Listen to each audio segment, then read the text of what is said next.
Hello, कैसे हैं आप सब। बहुत दिन बाद कुछ पढ़ेंगे हम लोग किसी रिलेटेड टॉपिक को, चूँकि बहुत दिन से वीडियोस बन नहीं रही हैं। मैं कोशिश करता हूँ बनाऊँ, बट फिर टाइम नहीं मिलता, कभी मन नहीं कहता, बट सोचता हूँ कि कंटिन्यूटी के साथ वीडियो बनाऊँ, कोशिश कर रहा हूँ। चलिए आज से ही कोशिश करते हैं। आज हम लोग पढ़ेंगे क्या? आज हम लोग पढ़ेंगे heating effect of electric current. सुबह के बैच में भी यही पढ़ाए थे और इस टाइम भी यही पढ़ाएंगे, heating effect of electric current. But इस वीडियो को शुरू करने से पहले, अच्छे से समझने से पहले एक काम आप कर दीजिए, इसी वक्त चैनल को मेरे सब्सक्राइब कर दीजिए और लाइक कर दीजिए वीडियो को और शेयर जरूर करिए, ठीक है। आइए शुरू करते हैं पढ़ना। Heating effect of electric current. What is heating effect of electric current? पहले समझते हैं है क्या चीज heating effect of electric current. देखो, हमारे पास एक प्योरली रेजिस्टिव सर्किट होगा, बिल्कुल प्योर रेजिस्टिव सर्किट, मतलब एक ऐसा सर्किट जिसमें सिर्फ और सिर्फ रेजिस्टेंस होगा। क्या रेजिस्टेंस के अलावा भी कुछ होता है? हाँ, बहुत कुछ होता है, लेकिन अभी के लिए हम बात करते हैं रेजिस्टेंस की, ठीक। अब आप इस प्योरली रेजिस्टिव सर्किट पर लेने के बाद इसमें एक ईएमएफ सोर्स लगा दीजिए, मतलब सेल या फिर क्या लगा दीजिए, बैटरी, ठीक। जैसे सेल या बैटरी लगाएंगे तैसे इसमें करंट फ्लो होने लगेगा, ठीक। एंड जैसे इसमें करंट फ्लो होगा, थोड़े टाइम तक करंट फ्लो होने के बाद, मान लेते हैं टी टाइमिंग तक, कुछ दिन, ये टी टाइमिंग कुछ मिनट, कुछ सेकंड, कुछ घंटे, कुछ दिन, कुछ मंथ हो सकते हैं। थोड़े समय के बाद ये जो आपका ईएमएफ सोर्स है, आप देखेंगे कि इस ईएमएफ सोर्स की जो भी एनर्जी होती है, सेल या बैटरी के अंदर जो भी एनर्जी होती है, वो एनर्जी कुछ टाइम के बाद ओवर हो जाती है, ठीक है सर। तो ये एनर्जी गई कहाँ? असल में ये जो आपकी एनर्जी थी वो इस सर्किट में जब करंट फ्लो हो रहा था, तो करंट फ्लो होने के ड्यूरेशन में इस रेजिस्टिव वायर में किसके फॉर्म में, हीट के फॉर्म में दिखाई देगी, ठीक है ना। यानी कि पूरी की पूरी जो ईएमएफ सोर्स की एनर्जी थी वो हीट में कन्वर्ट हो गई during the flow of current, current flow के दौरान, ठीक है। यानी कि पूरी की पूरी इलेक्ट्रिकल एनर्जी का हीट में कन्वर्ट हो जाना, वो भी during the flow of current, current flow के दौरान। It is called the heating effect of electric current. यानी पूरा जो एनर्जी था ईएमएफ सोर्स का वो डिसिपेटेड हो गया in the form of heat on flowing the current in the resistive pure circuit. Okay, now sir what is the reason? What is the reason? Either what is the definition of the heating effect of current? क्या definition हो सकता है heating effect of electric current का? Definition क्या हो सकता है? Definition बोलना नहीं, सबसे जरूरी है समझना। क्या चीज? हीट का प्रोडक्शन। किसका प्रोडक्शन? Production of heat. कहां पर भैया? इन द रेजिस्टिव वायर। कौन से वायर में? रेजिस्टिव वायर में हीट का प्रोडक्शन। कब? On applying the EMF source. EMF क्या लगाने पर? सोर्स लगाने पर, ठीक है ना। वो भी कैसे? इन फ्लोइंग द करंट। जब आपका क्या फ्लो होता है? करंट फ्लो होता है। तो करंट फ्लो करने में किसी भी प्योर रेजिस्टिव वायर में ईएमएफ सोर्स ने जो है जो हीट प्रोडक्शन किया, उसी को बोलते हैं heating effect of electric current. तो पूरी बात क्या बनी भैया? The phenomenon of production of heat, the phenomenon of production of heat in a resistive wire by flow the current on applying the EMF source is called the what is that? Heating effect of electric current. पूरी बात आपको समझ में आ गई होगी, ठीक है। अब चलते हैं रीजन को समझते हैं कि सर कैसे हीट प्रोड्यूस होता है, ठीक है ना। हीट कैसे प्रोड्यूस होता है, कैसे हीट प्रोड्यूस हुआ, ये समझते हैं। मतलब रीजन क्या है? Cause of heating effect of current. Current कैसे प्रोड्यूस हुआ, इसका रीजन क्या है, पहले समझते हैं कैसे ही होता है। देखो, एक सिंपल सी बात है, जो भी हमारा रेजिस्टिव वायर है, नो डाउट किसी भी रेजिस्टिव वायर जो कंडक्टर होगा, मेटलिक होगा, ठीक है। इस रेजिस्टिव वायर पर जब भी आप क्या लगाते हैं, कोई ईएमएफ सोर्स लगा देते हैं, कोई भी ईएमएफ सोर्स, सेल या फिर बैटरी लगा देते हैं, तो नो डाउट इस ईएमएफ वायर, सॉरी इस वायर के टर्मिनल्स पर क्या लग जाता है? एक पोटेंशियल डिफरेंस डेवलप हो जाता है, ठीक। एक तरफ हाई पोटेंशियल जिसको आप पॉजिटिव टर्मिनल्स कह सकते हैं, एक तरफ लो पोटेंशियल जिसको आप नेगेटिव टर्मिनल्स कहते हैं। नो डाउट ये जो आपका ईएमएफ सोर्स है, श्योर कि ये क्या देगा? एनर्जी देगा। क्या देगा? एनर्जी देगा। किसको? ईएमएफ सोर्स आपका एनर्जी देगा फ्री इलेक्ट्रॉन्स को। किसको बेटा? फ्री इलेक्ट्रॉन्स को। आपको पता है कि फील्ड जो होता है वो पॉजिटिव से नेगेटिव होता है, ये फील्ड का डायरेक्शन है। ये डायरेक्शन ऑफ इलेक्ट्रिक क्या है? फील्ड है। हाई पोटेंस, लो पोटेंस। अब उसके बाद हुआ क्या चीज? इसके अंदर जो इलेक्ट्रॉन्स थे, कौन थे?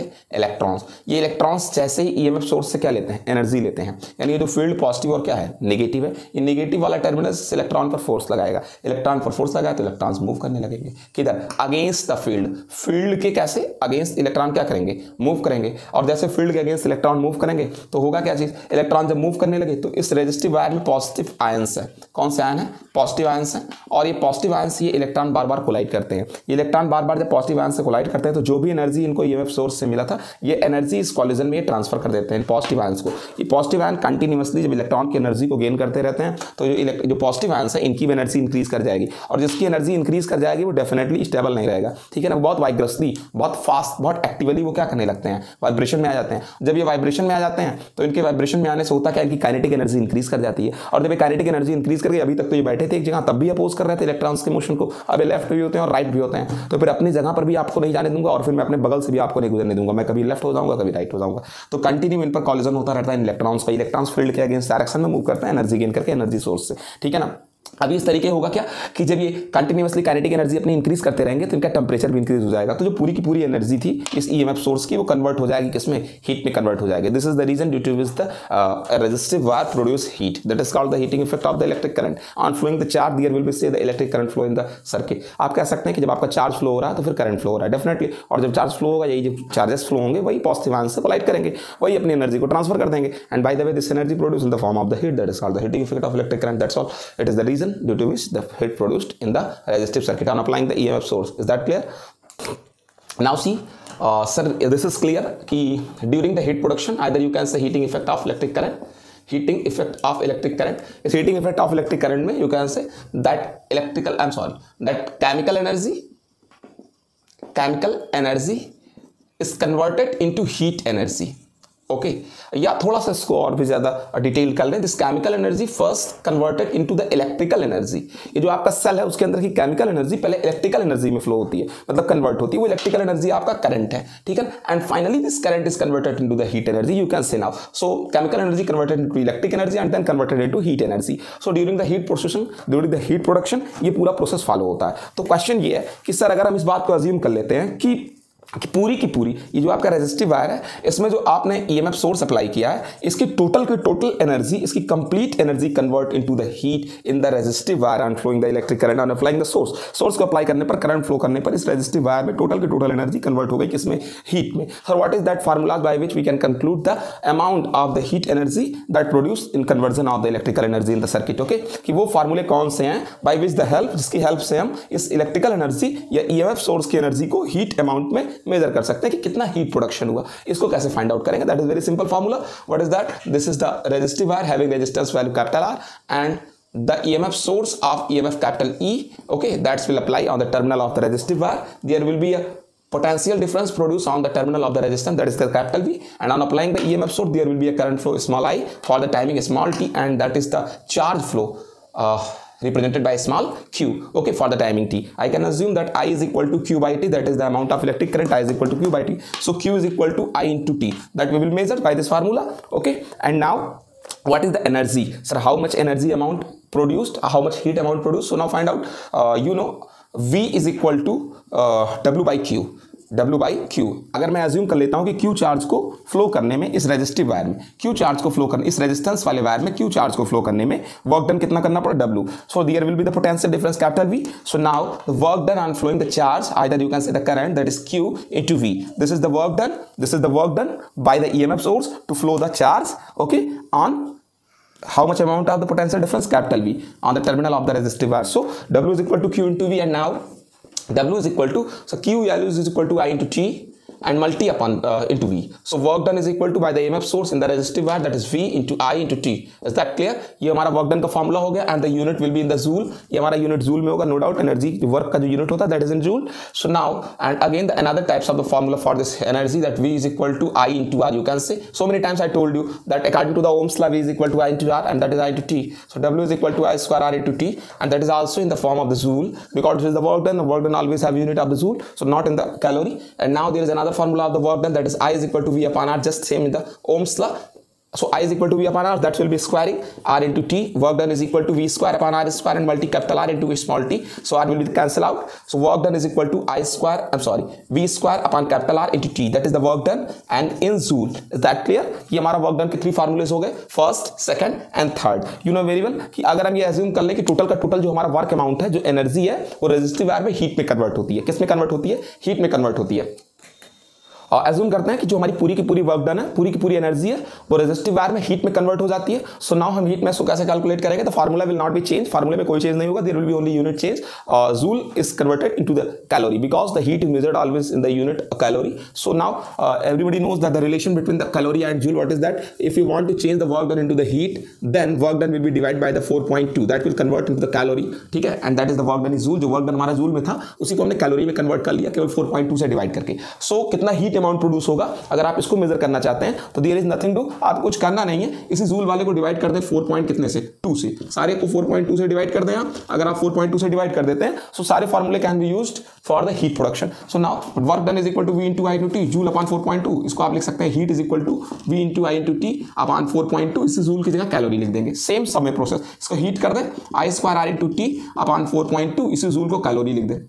बिल्कुल यहाँ पर भी ऐसे। So W is equal to V square upon R into T, और बेटा इसी को 4.2 से डिवाइड कर दें और ये जूल की जगह कैलोरी में हो जाएगा। क्लियर हो गया आपको पूरी बात? ये आप हीट प्रोडक्ट कर सकते हैं। तो 3 फार्मूले आपको मिले, चाहे आप वर्क डन फाइंड आउट कर लें, चाहे आप हीट फाइंड आउट कर लें, इन तीनों फार्मूलों से। ठीक है ना, जरा सा इनके बारे में 2-4 बातें हम आगे भी करेंगे आपसे।